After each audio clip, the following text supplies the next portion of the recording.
Good morning students. देखो कल जो टॉपिक हमने किए थे वहाँ पे आपका ये लगा लो कि रैशनल नंबर इरेशनल नंबर वो फर्स्ट क्लास में हो चुका था। ठीक है, सेकंड क्लास में हमने उसके आगे का डेसिमल एक्सपेंशन का कॉन्सेप्ट किया था और कल थर्ड क्लास थी। थर्ड क्लास में हमने HCF फाइंड आउट किया था using the Euclidean division algorithm. Euclidean division algorithm का यूज करके हमने HCF फाइंड आउट किया था और यूक्लिडियन डिवीजन लेमा की हेल्प से जो हम रिजल्ट प्रूव कर सकते हैं वो रिजल्ट प्रूव किए थे। ठीक है, मैंने आपको बताया था कि 1.4 एक्सरसाइज जो वो है वो आपकी पहले ही कंप्लीट हो गई थी बेसिक से। 1.1 एक्सरसाइज है वो आपके जो यूक्लिडियन डिवीजन लेमा है उससे कंप्लीट हो गई थी। ठीक है, तो अब जो एक्सरसाइज करवाएंगे उसके अंदर एक्सरसाइज फर्स्ट नहीं करवाएंगे क्योंकि फर्स्ट में जो एल्गोरिथम का यूज है सिर्फ वो करवाएंगे, लेमा का जो यूज है वो नहीं करवाएंगे क्योंकि मैंने आपको बताया था कि अब की बार जो 2020 के अंदर सिलेबस डिसाइड किया है CBSE ने उसमें यूक्लिडियन डिवीजन लेमा को वहां से हटा दिया गया है, रिमूव कर दिया गया है। बेसिक मैंने आपको करवा दिया था, अगर फिर भी आपको प्रॉब्लम है तो आप वीडियो के अंदर कमेंट कीजिए या फिर आप जो व्हाट्सएप नंबर है जो मैं डेली आपको बताता हूँ उस पर आप कमेंट कर दीजिए। ठीक है, या कोई आपको प्रॉब्लम हो तो आप पूछ सकते हो। आज जो टॉपिक है हमारा वो फर्स्ट है लीनियर कॉम्बिनेशन।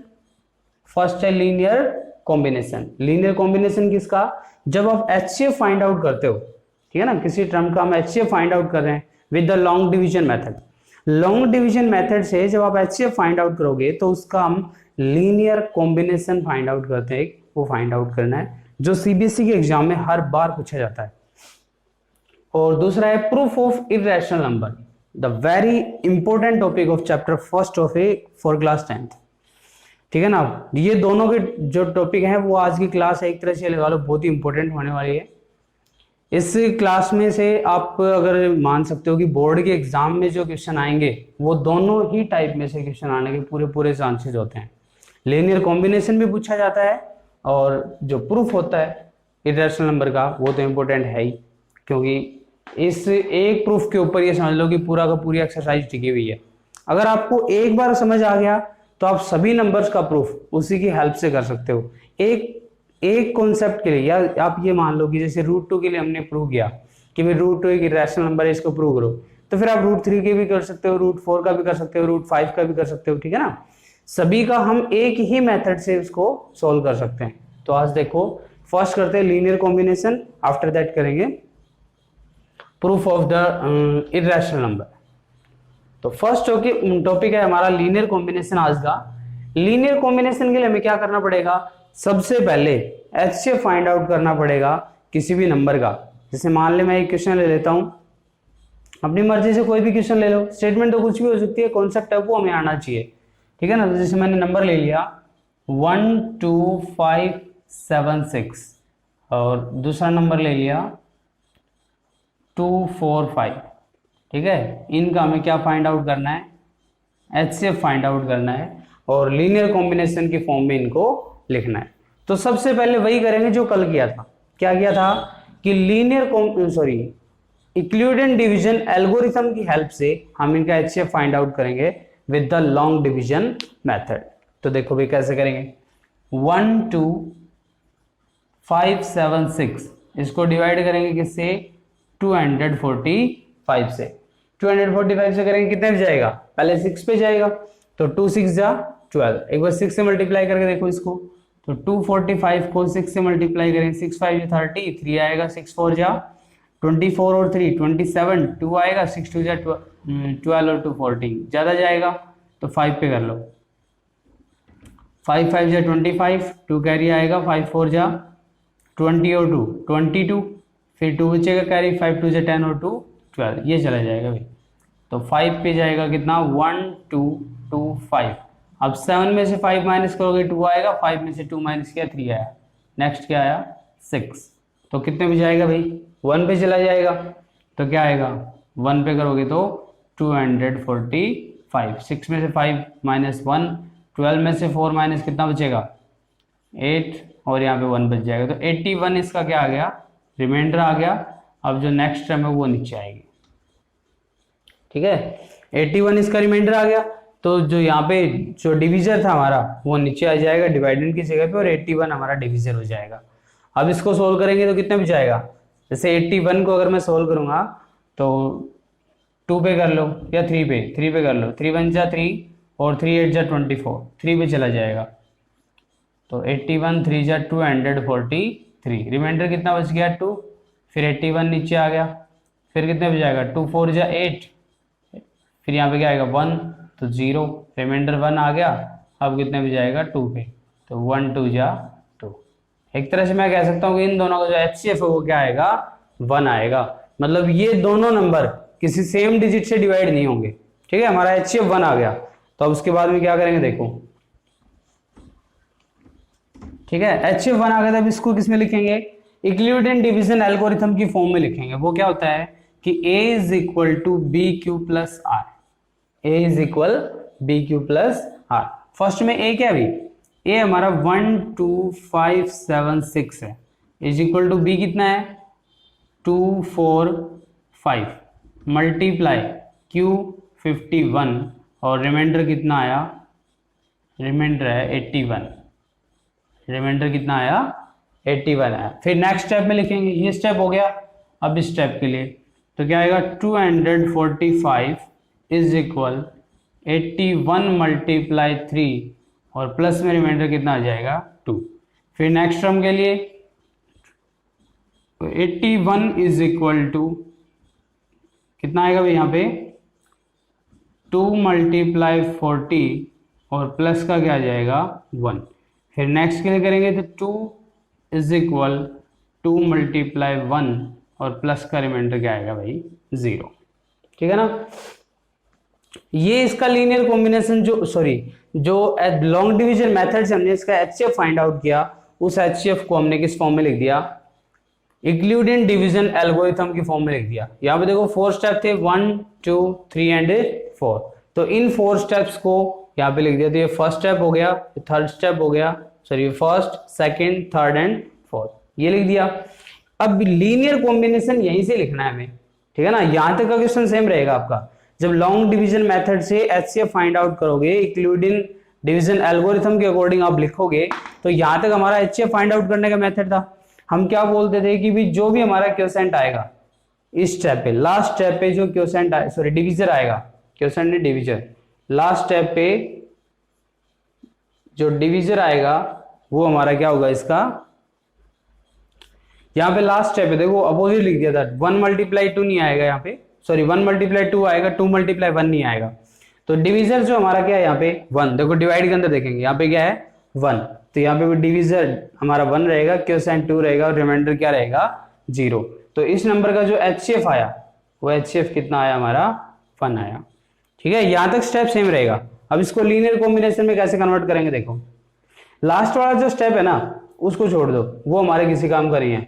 लास्ट स्टेप जो इसका है जहां पे हमने HCF देखा है उसको छोड़ दो, मतलब आपको मिटाना नहीं है वहां पे, मैं इसलिए मिटा रहा हूं क्योंकि नीचे जगह कम है। ठीक है, आपका तो वही रहेगा, उससे आगे स्टार्ट करोगे किस स्टेप से, जैसे लास्ट जो स्टेप आया था मेरा, मैं थोड़ा सा इसको ऊपर इसके साथ लिख देता हूं, तो वो क्या आएगा, last step 2 is equal to 1 multiply 2 और प्लस में 0 आएगा, तो इससे नेक्स्ट स्टेप पे चले जाओ भाई। HCF क्या है 1 को इस साइड रखो, बहुत ही सिंपल है, बस आप इसको देखते जाओ। 1 को इस साइड रखेंगे तो 1 की वैल्यू अगर फाइंड आउट करनी हो तो क्या करेंगे, ये कंप्लीट टर्म इक्वल के इस साइड आ जाएगी, मतलब यहाँ पे अगर ये प्लस की है तो इक्वल के इस साइड आगे कैसे हो जाएगी माइनस की, तो ये हो जाएगा 81 माइनस 2 मल्टीप्लाई 40, सिर्फ इतना करना है, इस कंप्लीट टर्म को इक्वल के इस साइड लेके आना है बस। ठीक है ना, स्टेप बाय स्टेप ऊपर चलते जाएंगे। पहले लास्ट वाला स्टेप है, इसको छोड़ दो, नेक्स्ट स्टेप पे चलो 1 आएगा तो 1 की वैल्यू यहाँ पे रखी और 81 इस कंप्लीट टर्म को इस साइड ले आए, तो 81 माइनस 2 मल्टीप्लाई 40। नेक्स्ट क्या होगा, इस स्टेप से अगले पे चले जाओ।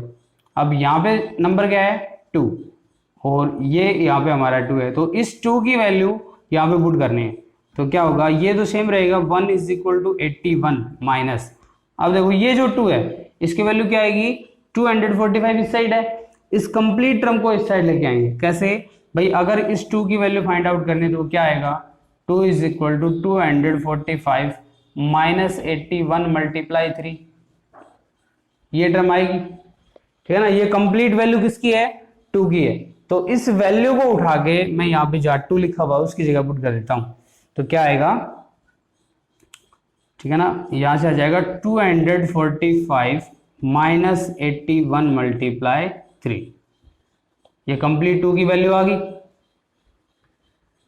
ठीक है ना। ये वैल्यू किसकी आ गई, 2 की। अब ब्रैकेट क्लोज कर दो और मल्टीप्लाई में क्या था 40, तो 40 लिख दिया।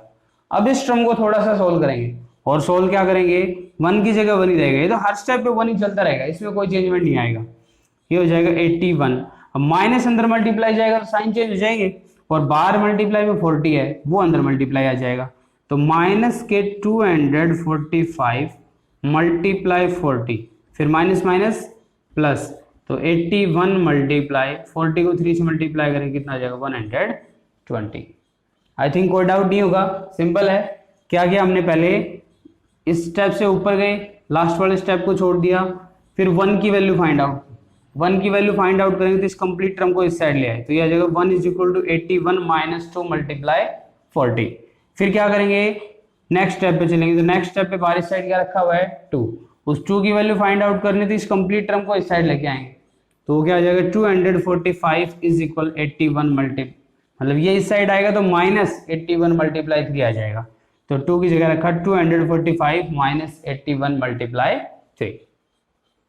फिर इसको थोड़ा सा सोल्व किया, माइनस अंदर मल्टीप्लाई किया, यहाँ से 40 को अंदर मल्टीप्लाई कर दिया, तो 81 माइनस 245 मल्टीप्लाई 40, फिर माइनस माइनस प्लस, और इसके साथ मल्टीप्लाई 40 को 3 से मल्टीप्लाई करेंगे कितना आएगा 120, ठीक है। अब देखो ये 81 है, इस 81 के साथ मल्टीप्लाई में कुछ नहीं है, यहाँ पे 81 है और इसके साथ मल्टीप्लाई में क्या है 120, जिसके साथ, जिस नंबर के साथ मल्टीप्लाई में कुछ नहीं होता उसके मल्टीप्लाई में ऑलवेज क्या होता है 1, ठीक है ना। जैसे मान लो ये लिखा हुआ मेरे पास 2 मल्टीप्लाई 3 और प्लस में 2 मल्टीप्लाई 6, इन दोनों नंबर्स में से मैं 2 कॉमन ले लूँ, यहाँ से 2 कॉमन चला जाएगा, यहाँ पे 3 बच जाएगा, यहाँ से 2 कॉमन आ गया अंदर 6 बच जाएगा, तो क्या हो जाएगा 2 मल्टीप्लाई 6 प्लस 3 9।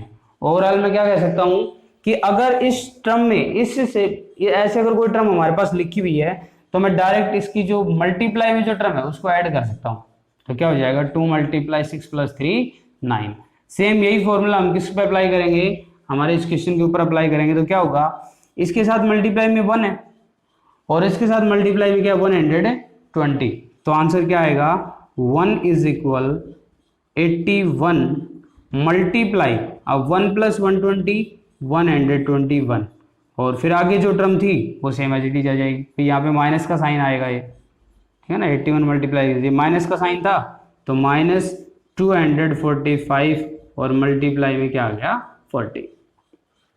सिर्फ इस स्टेप को सोल्व किया है, ठीक है ना। इस स्टेप को सोल्व करने के बाद यहाँ तक आ गया, ठीक है। अब क्या करेंगे, इससे आगे वाले स्टेप पे चलो भाई, यहाँ पे क्या है 81, तो अब किसकी वैल्यू पुट करनी है हमें 81 की वैल्यू पुट करनी है, और 81 की वैल्यू कैसे आएगी, 81 को छोड़कर इसके साथ जितनी भी टर्म है वो कंप्लीट टर्म इक्वल के दूसरी साइड चली जाएगी, तो क्या आएगा, इस स्टेप को मैं यहाँ पे लिख रहा हूं एक बार, तो 81 की वैल्यू क्या आएगी मेरे पास, 81 इज इक्वल आएगा 12576 माइनस के 245 मल्टीप्लाई 51, ये करना है भाई, ठीक है। तो अब यहाँ पे कर दूं मैं, देखो 1 इज इक्वल 81 की जगह पे वो पुट करेंगे, तो 12576 मल्टीप्लाई, सॉरी वहां पे क्या 12576 माइनस 245 मल्टीप्लाई 51,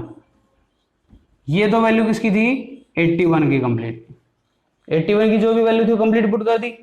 उसके बाद क्या करेंगे, जो टर्म जैसी थी वो वैसे वैसे लिख दो, तो मल्टीप्लाई में 121 था तो मल्टीप्लाई 121 माइनस के 245 और मल्टीप्लाई 40।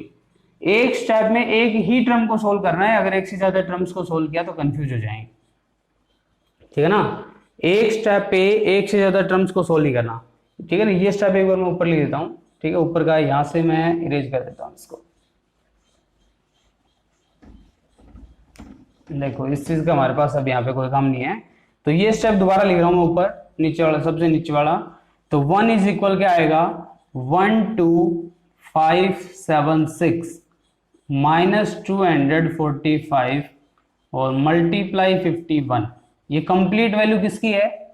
81 की, ठीक है ना। और उसके बाद में क्या आएगा? मल्टीप्लाई 121 माइनस 245 और मल्टीप्लाई में क्या आएगा? 40। अब 81 की जगह पे इस कंप्लीट वैल्यू को यहाँ पे पुट कर दिया, आगे जैसा था वैसा का वैसा लिख दिया, ठीक है। अब क्या करेंगे?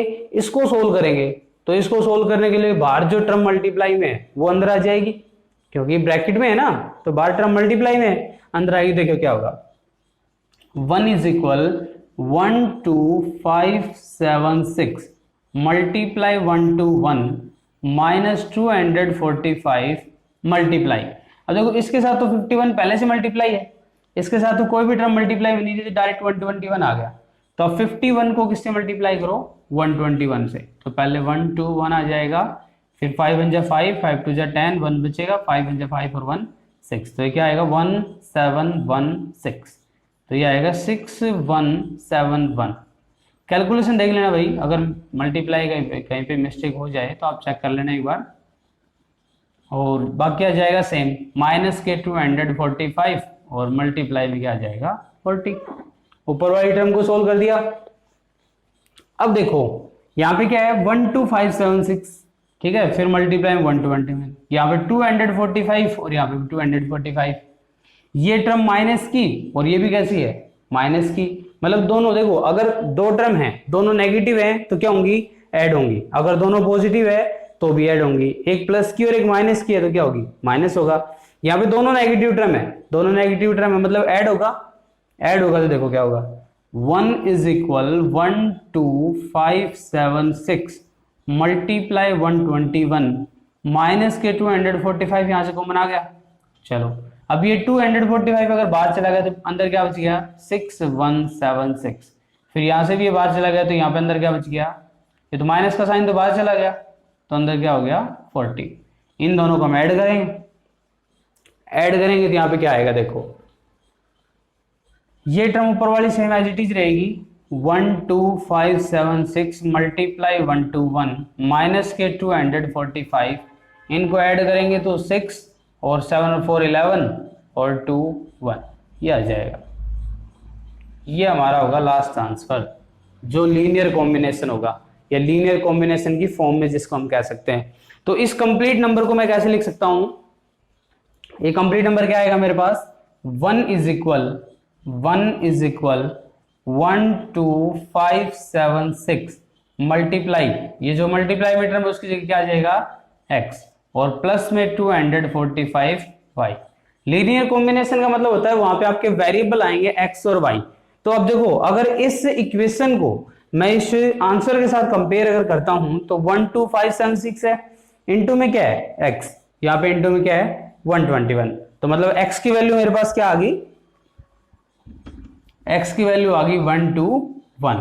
और ऐसे अगर y की वैल्यू देखो तो यहाँ पे माइनस है और यहाँ पे क्या है? प्लस है। तो प्लस माइनस क्या होगा? माइनस, मतलब x की वैल्यू नेगेटिव हो जाएगी ना। यहाँ पे अगर आपको माइनस है और यहाँ पे प्लस आ रहा है, मतलब ये टर्म नेगेटिव ले लो, मल्टीप्लाई करोगे तो पॉजिटिव आ जाएगी, या फिर जो भी है, मतलब ये इसके साथ चला जाएगा तो y की वैल्यू आ जाएगी -6216। तो ये x और y की वैल्यू आ गई। यहाँ से आप x और y की वैल्यू फाइंड आउट कर सकते हो, ठीक है ना।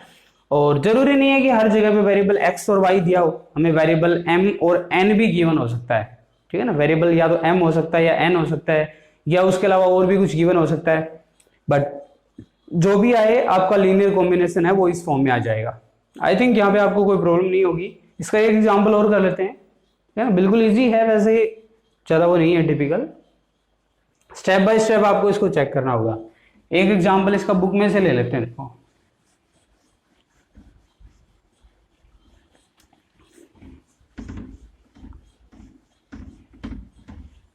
स्टेप बाय स्टेप अगर आप क्वेश्चंस को सोल्व करते हुए चलोगे तो आपको कोई प्रॉब्लम नहीं आएगी, ठीक है ना, किसी भी क्वेश्चन में।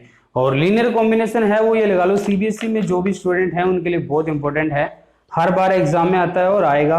पीछे वाला अगर आप एग्जाम उठा के देखोगे, जो भी एग्जाम हुआ था अभी 2020 के अंदर, उसमें पूछा गया था, उसमें भी लीनियर कॉम्बिनेशन पूछा गया था m और n की फॉर्म में, ठीक है ना। क्वेश्चन चेक करना एक बार, आपको गिवन मिलेगा। मैं यहाँ से आपको एक एग्जाम्पल और ले रहा हूँ जिसको लीनियर कॉम्बिनेशन के अंदर हम शो करेंगे, और वो ले रहे हैं हम, जैसे क्वेश्चन है मेरे पास, इसमें दे रखा है if D is the HCF, D क्या है, HCF ऑफ 56 एंड 72, डी है वो HCF है 56 और 72 का, तो find x and y satisfying d is equal, देखो हमें क्वेश्चन क्या दे रखा है कि d is equal 56x plus 72y, ये क्वेश्चन है जो एक बुक में दे रखा है कि d है उसकी वैल्यू है 56 प्लस 72y, और कहता है कि d नंबर है वो HCF है, d है वो क्या है, HCF है, किसका, d is HCF, d is HCF of 56 and 72, d 56 और 72 का क्या है, HCF है। तो देखो भाई, अब सिंपल सी बात, देखो अगर आपको लीनियर कॉम्बिनेशन आता है, ठीक है ना, मान लो अगर आपको लीनियर कॉम्बिनेशन नहीं आता तो पहली बात आप यही कंफ्यूज हो जाओगे कि ये 56x प्लस 72 आया कहां से। लेकिन अगर आपको लीनियर कॉम्बिनेशन आता है, और अभी जो मैंने पीछे क्वेश्चन करवाया था तो उसका हमारा HCF वो क्या आया था 1, और लास्ट जो आंसर आया उसमें 1 के इक्वल में आई थी जो टर्म आई थी, यहाँ पे भी जो HCF वो d दे रखा है। तो आप इस चीज को मत देखो, जो भी दे रखा है हमें क्या दे रखा है, कुछ नहीं, सिर्फ एक चीज फाइंड आउट करो, सबसे पहले HCF फाइंड आउट करो, किसका, 56 और 72 का। तो भाई लॉन्ग डिवीजन मेथड से करेंगे, 76 को 52 से डिवाइड किया तो पहले 1 पे जाएगा, 52 आ गया, ठीक है ना, माइनस करोगे 6 में से 2 माइनस 4, और 7 में से 5 माइनस किया तो कितना आ जाएगा 2, फिर यहाँ पे क्या हो जाएगा 52 इसके अंदर आ जाएगा भाई, तो 24 को 2 से मल्टीप्लाई करोगे 48 आएगा, तो 2 पे चला जाएगा डिवाइड, 48, 12 में से 4 माइनस, 12 में से 8 माइनस किया तो 4, रिमाइंडर 4 बच गया, और आगे कितना आ गया 24, तो 4 6 का कितना आ गया 24। ये आपका लॉन्ग डिवीजन मेथड से HCF आ गया। अब इसको किस में कन्वर्ट करना है, इक्लूडेंट डिवीजन एल्गोरिथम में। एल्गोरिथम में अगर कन्वर्ट करेंगे तो भाई क्या आएगा, a is equal to B Q plus R, where a is equal 76, b is equal 52, q is equal to 1 and remainder is equal to 24। First term होगी। Second step पे क्या आ जाएगा, 52 इज इक्वल 24 मल्टीप्लाई 2 और plus का reminder क्या आ जाएगा 4, और third step में 24 is equal to 4 multiply 6 plus remainder क्या आएगा 0, और हमें पता है जहां पे रिमाइंडर 0 आ गया वहीं पे डिवाइड स्टॉप हो जाएगा, ठीक है ना, रिमाइंडर 0 आ गया मतलब जो क्वोशेंट है, सॉरी डिविजर है, वो हमारा क्या आ जाएगा HCF। अब मैंने आपको क्या बताया था कि इक्लूडेंट डिवीजन एल्गोरिथम की फॉर्म में लिखने के बाद सबसे नीचे वाले स्टेप को छोड़ दो, इस स्टेप को अगर हम छोड़ देंगे तो कौन से स्टेप पे चलेंगे, अपर, सेकंड लास्ट स्टेप पे हम जाएंगे। तो सबसे पहले यहाँ पे क्या लिखा हुआ है 4 की वैल्यू हमें फाइंड आउट करनी है, तो ये कंप्लीट टर्म इक्वल के इस साइड आ जाएगी, तो क्या आएगा 4 इज इक्वल, ये टर्म लिखी है 52 और ये इक्वल के इस साइड आएगी तो साइन चेंज हो जाएगा 24 मल्टीप्लाई 2। आई थिंक इस स्टेप में कोई प्रॉब्लम नहीं होगी। फर्स्ट स्टेप में यहाँ पे जो टर्म लिखी हुई है उसकी वैल्यू 0 से अगले वाले सेकंड लास्ट टर्म में चेक करेंगे हम, लास्ट टर्म में चेक नहीं करेंगे, सेकंड लास्ट टर्म में क्या होगा 4, तो 4 इक्वल में आ गया, ये कंप्लीट टर्म इक्वल के इस साइड आ जाएगी, तो 52 माइनस 24 मल्टीप्लाई 2। उसके बाद क्या करेंगे ऊपर वाली टर्म पे, ठीक है ना, नेक्स्ट टर्म 24, मतलब यहाँ पे हमें किसकी वैल्यू पुट करनी है 24 की। अगर 24 की वैल्यू पुट करेंगे तो भाई कंप्लीट टर्म इक्वल के इस साइड आएगी, तो क्या होगा 4 इज इक्वल 52, है ना, माइनस, अब 24 की वैल्यू क्या आएगी भाई, ये इक्वल के इस साइड आएगी, 76 इसमें पहले से लिखा हुआ है, और माइनस के 52 मल्टीप्लाई 1, और लास्ट में जो टर्म थी वो एज इट इज आ जाएगी 24 मल्टीप्लाई 2, ठीक है ना। देखो कैसे आया, ऊपर वाली टर्म में 24 की वैल्यू में फाइंड आउट करें, जैसे ये लिखा हुआ है 76 is equal to 52 multiply 1 plus का 24, ये 24 की वैल्यू फाइंड आउट करनी है, तो ये टर्म इक्वल के इस साइड आएगी, 76 पहले से लिखा हुआ है, फिर माइनस का 52 मल्टीप्लाई 1, ये वैल्यू किसकी 24 की, तो इस कंप्लीट की वैल्यू को यहाँ पे पुट किया, बाहर माइनस का है, ठीक है जैसा भी है, सॉरी 1 मिनट इसमें थोड़ा मिस्टेक हो गया भाई, लास्ट में 24 की वैल्यू तो हम पुट कर चुके हैं ना, तो वो 24 दोबारा से नहीं आएगा भाई। यहाँ पे 52 आ गया, फिर ये माइनस का साइन, फिर 24 की वैल्यू ये होगी, और इसके मल्टीप्लाई में क्या है 2, तो वो टर्म भी इसके मल्टीप्लाई में आ जाएगी, मल्टीप्लाई में क्या आ जाएगा 2। अब इस टर्म को थोड़ा सोल्व करेंगे, तो 4 इज इक्वल टू 52, इस माइनस को अंदर मल्टीप्लाई करेंगे तो माइनस का 76, इसको मल्टीप्लाई करोगे तो 76 मल्टीप्लाई 2, ये माइनस माइनस प्लस, और 52 मल्टीप्लाई क्या आ जाएगा 2। ठीक है ना भाई, इस 2 को अंदर मल्टीप्लाई किया तो 76 मल्टीप्लाई 2 आएगा, और यहाँ पे 52 के साथ किया तो 1 है, और 1 को 2 से मल्टीप्लाई करेंगे क्या आ जाएगा 2, और साइन माइनस का साइन जब अंदर मल्टीप्लाई में जाएगा तो प्लस माइनस माइनस, और माइनस माइनस क्या हो जाएगा प्लस। अब इसको सोल्व करोगे तो क्या आएगा 4 इज इक्वल 52 इसके साथ मल्टीप्लाई में क्या है 1, और इसके साथ मल्टीप्लाई में क्या है 2, तो दोनों ऐड हो जाएंगे, 52 मल्टीप्लाई क्या जाएगा 3, और बचेगा क्या माइनस का 76 मल्टीप्लाई 2। अब यहाँ पे साइन कैसा है माइनस का, इसको अगर प्लस का करना चाहते हैं तो क्या होगा 52 मल्टीप्लाई 3, ये साइन अगर प्लस का होगा तो ये साइन बार जो इसके मल्टीप्लीकेशन में टर्म है उसके साथ जाएगा। मतलब इस टर्म को आप ऐसे लिख सकते हो 52 मल्टीप्लाई 3 प्लस 76 मल्टीप्लाई माइनस 2।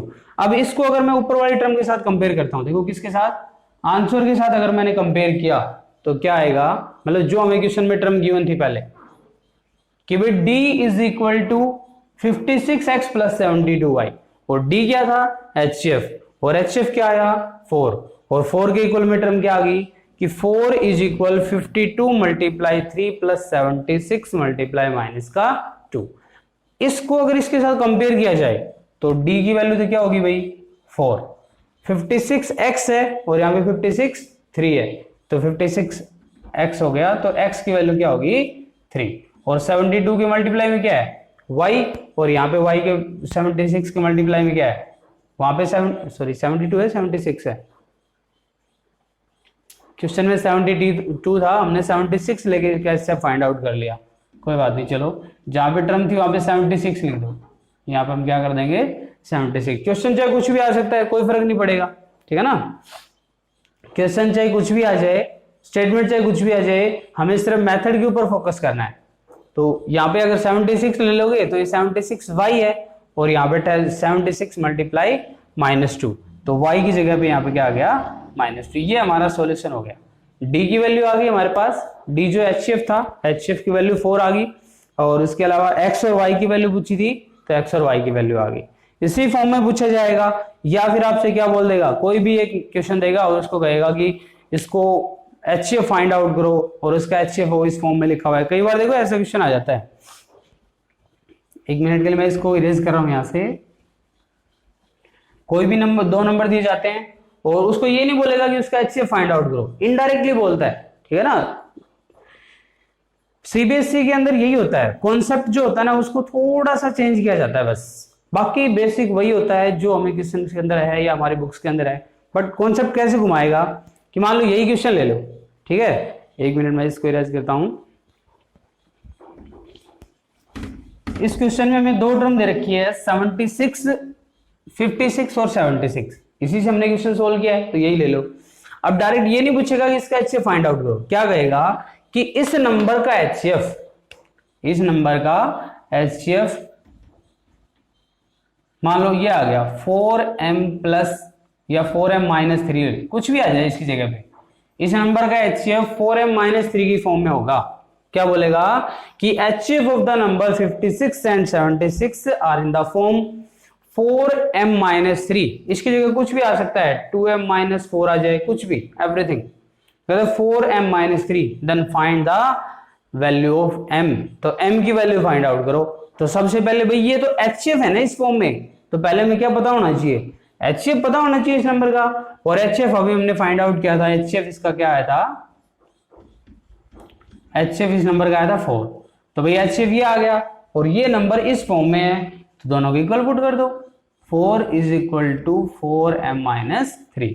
यहां से अगर m की वैल्यू फाइंड आउट करेंगे तो ये माइनस का इस साइड कैसे हो जाएगा प्लस का, तो कितना हो जाएगा 7 इज इक्वल टू 4m। अब वैल्यू किसकी फाइंड आउट करनी है, m की, 4 मल्टीप्लाई से डिवाइड में आ जाएगा, तो क्या आ जाएगा 7/4 इज इक्वल टू m। तो यहां से m की वैल्यू आ जाएगी।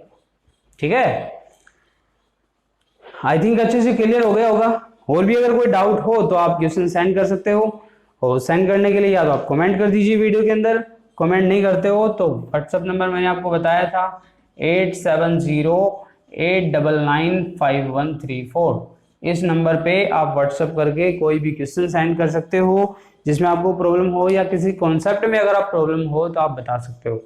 देखो स्टूडेंट्स, मैं बार बार यही बात बोलता हूँ कि अगर आप रिस्पॉन्स नहीं दोगे तो मुझे पता नहीं लगेगा कि मैं क्या पढ़ा रहा हूँ, कैसे पढ़ा रहा हूँ, और जो पढ़ा रहा हूँ उसका जो मोटिव है वो पूरा हो भी रहा है या नहीं। तो ये मेरी आपसे रिक्वेस्ट है कि जब भी आप क्वेश्चन सोल्व करो और अगर आपको कोई प्रॉब्लम आए तो क्वेश्चंस को आप जरूर सेंड करें, प्रॉब्लम सोल्व की जाएगी। ठीक है, तो ये इस टॉपिक के अंदर इतना ही था। ठीक है, बाकी आप प्रैक्टिस करो, नहीं आते हैं तो आप क्वेश्चन सेंड करो, यहाँ पे प्रॉब्लम सोल्व करवाऊंगा मैं। जो नेक्स्ट टॉपिक मैंने आज का बताया था वो क्या था कि इर्रेशनल नंबर को प्रूव करना।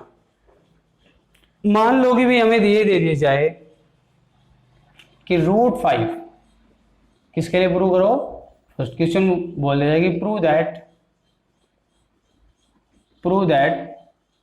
√5 is an irrational number. √5 is an irrational number. भाई ये प्रूव करना है कि √5 एक इर्रेशनल नंबर है, तो इसको हम कॉन्ट्राडिक्शन से प्रूव करेंगे। कॉन्ट्राडिक्शन मतलब क्या होता है कि हम कुछ भी मान के चलेंगे। जैसे मान लो यहां से प्रूफ स्टार्ट कर रहा हूं मैं, अब ये कहता है कि भाई आप ये प्रूव करो कि √5 एक इर्रेशनल नंबर है। ठीक है ना, जैसे कोई आपको कोई बोले, आपको कोई बोले कि तू ये काम करके दिखा, तो हम मान लो जैसे हो रहा था तो हम डायरेक्ट करके दिखा देते हैं, नहीं होता तो क्या करते हैं, चल ठीक है मैं नहीं कर सकता पर तू करके दिखा दे, होता है ना ऐसा। लोकल लैंग्वेज के लिए sorry, but just an example कि आप बोल दिया जाएगी भाई ठीक है ये तुम करके दिखाओ, तो वो कहता है नहीं मेरे से नहीं होता लेकिन आप करके दिखा देना।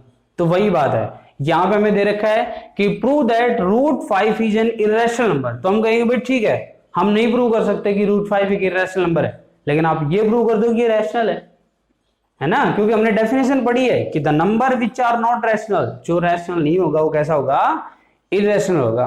तो भाई तू रैशनल प्रूव करके दिखा दे, अगर रैशनल हो गया तो ठीक है, नहीं हुआ तो जो नंबर रैशनल नहीं होगा वो कैसा होगा, इर्रेशनल होगा, अपने आप प्रूव हो जाएगा।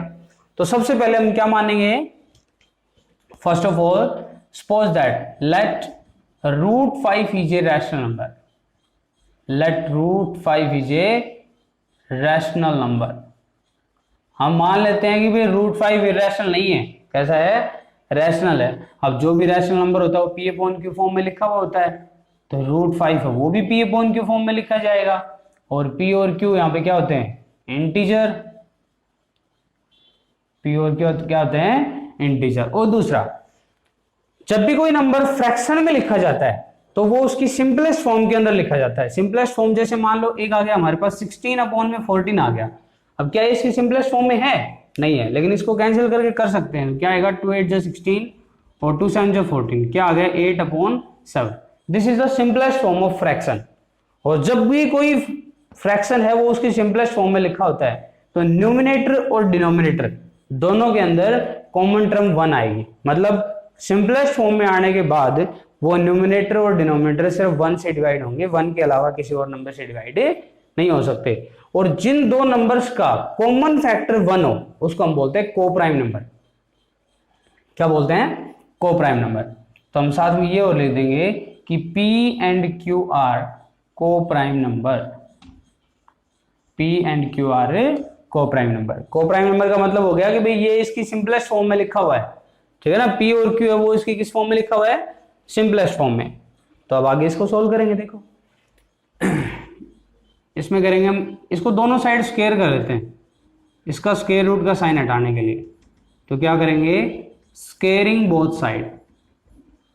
तो √5 का स्क्वायर कर दो भाई, और यहां से P/Q का स्क्वायर कर दो।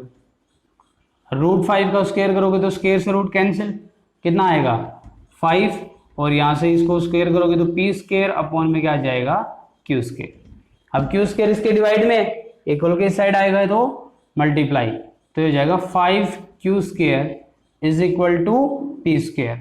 अब 5 इस साइड मल्टीप्लाई है ना, इक्वल की उस साइड जाएगा तो डिवाइड में, तो क्या आएगा Q square is equal to P square upon 5।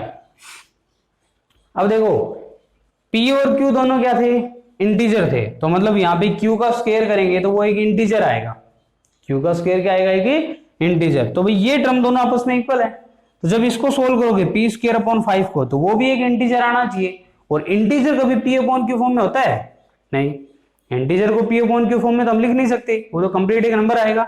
इसका मतलब पी स्क्वायर है वो 5 से डिवाइड होगा, तो डिवाइड होने का एक रूल है कि जब भी मान लो कोई नंबर है, जैसे 6 है, 6 को 2 से डिवाइड करें कंप्लीट डिवाइड हो जाएगा, ठीक है ना। या फिर मान लो 81 है, 81 को 2 से डिवाइड करें तो कंप्लीट डिवाइड नहीं होगा, तो 6 के फैक्टर करें क्या आएगा 2 मल्टीप्लाई 3, और 81 के फैक्टर करोगे तो 3 मल्टीप्लाई 3 मल्टीप्लाई 3 मल्टीप्लाई 3। इसके फैक्टर में कहीं पे 2 आया, प्राइम फैक्टर में, इसके प्राइम फैक्टर में कहीं पे 2 आया नहीं आया, तो इसका मतलब ये 81 से डिवाइड नहीं होगा, 81 2 से डिवाइड नहीं होगा, और 6 के फैक्टर में 2 है तो 2 से ये क्या हो जाएगा डिवाइड। तो सिंपल हम क्या कह सकते हैं, जब भी किसी नंबर को किसी नंबर से डिवाइड किया जाता है तो जिस नंबर से डिवाइड कर रहे हैं उसके प्राइम फैक्टर ऊपर वाले नंबर के प्राइम फैक्टर के अंदर होने चाहिए। अगर उसके अंदर होगा तो ही वो डिवाइड होगा, अदरवाइज नहीं होगा। इस चीज का यूज कहां पे है कि भाई पी स्क्वायर है वो 5 से डिवाइड हो रहा है, और पी स्क्वायर का मतलब क्या है p मल्टीप्लाई p, ये भी एक नंबर है और ये भी एक नंबर है, तो इसका मतलब क्या हुआ कि p के जो प्राइम फैक्टर करोगे ना उसके अंदर 5 आएगा, p के प्राइम फैक्टर करोगे तो उसके अंदर क्या आएगा 5 आएगा, तभी तो ये 5 से डिविजिबल होगा। ये 5 से कंप्लीट डिवाइड होगा तभी ये इंटीजर आएगा, क्योंकि अगर 5 से कंप्लीट डिवाइड नहीं हुआ तो एक इंटीजर नहीं आएगा, फ्रैक्शन में रह जाएगा, और ऐसा हो नहीं सकता क्योंकि क्या एक इंटीजर है। तो मैं अभी क्या लिखेंगे कि p square is divisible by 5, p square is divisible by 5। भाई p स्क्वायर है वो 5 से डिविजिबल होगा, तभी हम कह सकते हैं कि q है वो एक इंटीजर होगा। ये कंडीशन कंपल्सरी है क्योंकि q स्क्वायर एक इंटीजर है, और इस इंटीजर के इक्वल आने के लिए इसको भी एक इंटीजर होना चाहिए, कंपल्सरी है, होगा। और ये अगर होगा तो p स्क्वायर 5 से कंप्लीटली डिवाइड होगा। अब अगर p स्क्वायर डिवाइड होगा तो क्या होगा, p भी क्या होगा डिवाइड होगा किससे 5 से, ठीक है ना। तो हम क्या लिखेंगे p is also divisible by 5। अब अगर p 5 से डिवाइड हो रहा है तो अभी मैंने बताया था कि जो नंबर किसी से डिवाइड होता है तो उसके प्राइम फैक्टर में वो नंबर आना चाहिए, तो मैं लिख दूंगा p is equal to 5 multiply c, where c is an integer, है ना। जैसे मान लो मैंने अभी करके दिखाया था भाई 6 को 2 से डिवाइड करोगे तो इसके जब प्राइम फैक्टर किए थे 2 मल्टीप्लाई 3 आया, ठीक है ना। ये नंबर था वो इसके प्राइम फैक्टर में मिलेगा, और साथ में कोई और भी डिजिट मिलेगा, वो भी एक इंटीजर होगा। तो मैंने यहां से मान लिया कि p is equal to 5 multiply c, where c is an integer, where c is any integer, c है वो कोई भी क्या होगा इंटीजर होगा, c कोई भी इंटीजर हो सकता है, उस चीज से हमें कोई फर्क नहीं पड़ेगा, चाहे वो 2 हो 3 हो 5 कुछ भी हो, 5 भी हो सकता है दोबारा, डजेंट मैटर, बट हमें एक बार 5 चाहिए था वो मिल गया, बात खत्म। अब हम इसको भी दोनों साइड स्क्वायर कर देंगे, इसका दोनों साइड स्क्वायर करेंगे तो हो जाएगा p स्क्वायर, और 5 का स्क्वायर करेंगे तो 25, और c का करेंगे तो c स्क्वायर। ये आ गई क्वेश्चन नंबर 2, और यहां से आप इसको मान लो क्वेश्चन नंबर 1। अब इक्वेशन नंबर 2 में जो p स्क्वायर की वैल्यू है उसको मैं कहां पे पुट कर दूंगा, इक्वेशन नंबर 1 में। तो इक्वेशन नंबर 1 में क्या था q स्क्वायर, तो ये q स्क्वायर हो गया, p स्क्वायर की वैल्यू यहां से आ गई 25 मल्टीप्लाई c स्क्वायर, और अपॉन में कंप्लीट के क्या था 5, तो 5 1 जा 5 और 5 5 जा 25, q square is equal to क्या आ गया 5 मल्टीप्लाई c स्क्वायर। अब अगर c स्क्वायर के मल्टीप्लाई 5 है इस साइड आएगा तो किस में आ जाएगा डिवाइड में, तो q स्क्वायर अपॉन में क्या आ जाएगा 5, और इक्वल में क्या आएगा c स्क्वायर। अब देखो वही कंडीशन दोबारा से आ गई, c क्या था एक इंटीजर, तो जब इंटीजर का स्क्वायर करोगे तो वो भी क्या आएगा एक इंटीजर आएगा, तो ये कंप्लीट टर्म क्या रहेगी इंटीजर रहेगी, ये कंप्लीट टर्म इंटीजर रहेगी, तो भाई ये भी एक इंटीजर आएगा। और ये अगर एक इंटीजर आएगा तो मैं क्या कह सकता हूं कि q स्क्वायर है, देखो इस क्वेश्चन में ये फर्स्ट स्टेप है, यहां से ये इसका सेकंड स्टेप है, और यहां से थर्ड स्टेप स्टार्ट कर रहा हूं मैं, ठीक है। तो क्या आएगा भाई थर्ड स्टेप में कि क्यू स्क्वायर है वो 5 से डिविजिबल होगा, तो मैं क्या लिख सकता हूं, Q square is divisible by 5, Q square is divisible by 5। अगर क्यू स्क्वायर डिविजिबल होगा तो क्यू भी डिविजिबल होगा किससे, 5 से, क्यों, क्यू स्क्वायर का मतलब होता है क्यू मल्टीप्लाई क्यू, और अपॉन में क्या आएगा 5। और जब भी कोई नंबर किसी दूसरे से डिवाइड होता है उसका प्राइम फैक्टर मिलेगा, अभी बताया था मैंने, तो इसका मतलब क्यू के प्राइम फैक्टर में क्या आएगा 5 आएगा, तो वो इसमें आएगा तो इसमें भी आएगा भाई। तो क्यू स्क्वायर अगर डिवाइड होगा 5 से तो क्यू भी क्या होगा, डिवाइड होगा किससे, 5 से। अब एक बात बताओ, जब स्टार्टिंग में हम मान के चले थे, स्टार्टिंग में जब हमने लेट किया था तब क्या क्या माना था, ये माना था कि भाई √5 एक रैशनल नंबर है, √5 क्या एक रैशनल नंबर है। फिर लिखा था कि ये किसमें आएगा, पी अपॉन क्यू फॉर्म में, जहां से पी और क्यू क्या होना चाहिए कि इंटीजर, और पी और क्यू क्या होना चाहिए कि को प्राइम नंबर, और को प्राइम नंबर में कॉमन फैक्टर क्या होता है, 1 होता है, 1 के अलावा कोई कॉमन फैक्टर नहीं होता। बट पी किससे डिवाइड हो रहा है, 5 से, और क्यू भी किससे डिवाइड हो रहा है, 5 से। इसका मतलब 5 is A common number, 5 is A common number, या हम कह सकते हैं common factor, 5 is A common factor of A P and Q, P and Q, which is not possible, which is not possible. और ये पॉसिबल क्यों नहीं है भाई, क्योंकि हमने पहले ही लिख दिया कि पी और क्यू तो को प्राइम नंबर होंगे, 1 के अलावा कोई और डिजिट कॉमन आ ही नहीं सकता। सो क्या होगा, अगर ये पॉसिबल नहीं है तो हम क्या कहेंगे भाई, देयर इज ए कॉन्ट्राडिक्शन, इसलिए so there is a contradiction. Contradiction का मतलब होता है जो चीज हम मान के चले थे वो गलत, so there is a contradiction and our position was wrong. जो हम मान के चले थे वो क्या है, गलत है। लेकिन मान के तो हम ये भी चले थे कि √5 कैसा नंबर है, रैशनल नंबर है। मान के तो क्या चले थे कि √5 क्या एक रैशनल नंबर है, और हमें पता है कि जो नंबर रैशनल नहीं होता वो कैसा होता है, irrational.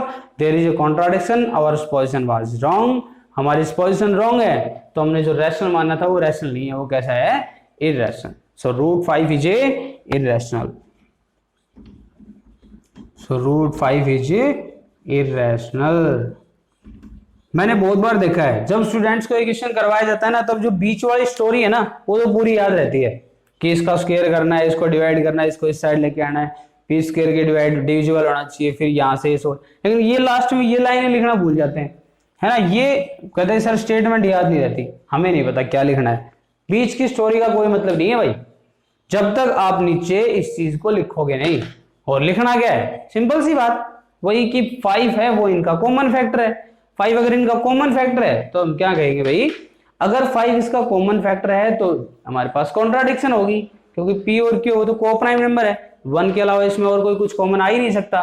So which is not possible, ये पॉसिबल नहीं है, सो देयर इज कॉन्ट्राडिक्शन, ये कॉन्ट्राडिक्शन है। आवर पोजीशन वाज रॉन्ग, हमने जो माना था वो गलत है, और जो हमने माना था वो क्या था कि भाई √5 एक रैशनल नंबर है, तो सॉरी रैशनल माना था, तो रैशनल नहीं होगा, कैसा होगा, इरैशनल होगा। ठीक है, आई थिंक समझ आया होगा। अब आपको आगे क्या करना है, कैसे करना है वो कल बताएंगे, क्योंकि आज की क्लास पहले बहुत लेंथी हो चुकी है। देखो कुछ स्टूडेंट्स ने मेरे को कहा था, रिप्लाई भी आए थे कि सर आपकी क्लास बहुत लेंथी होती है ना, हम नहीं कर सकते सोल्व, इतनी लंबी कौन देखेगा। चलो ठीक है भाई, आज की क्लास वैसे लेंथी ज्यादा है, फिर डिस्कस करेंगे। ऑल द बेस्ट स्टूडेंट्स, अपनी स्टडी करते रहें। Thank you.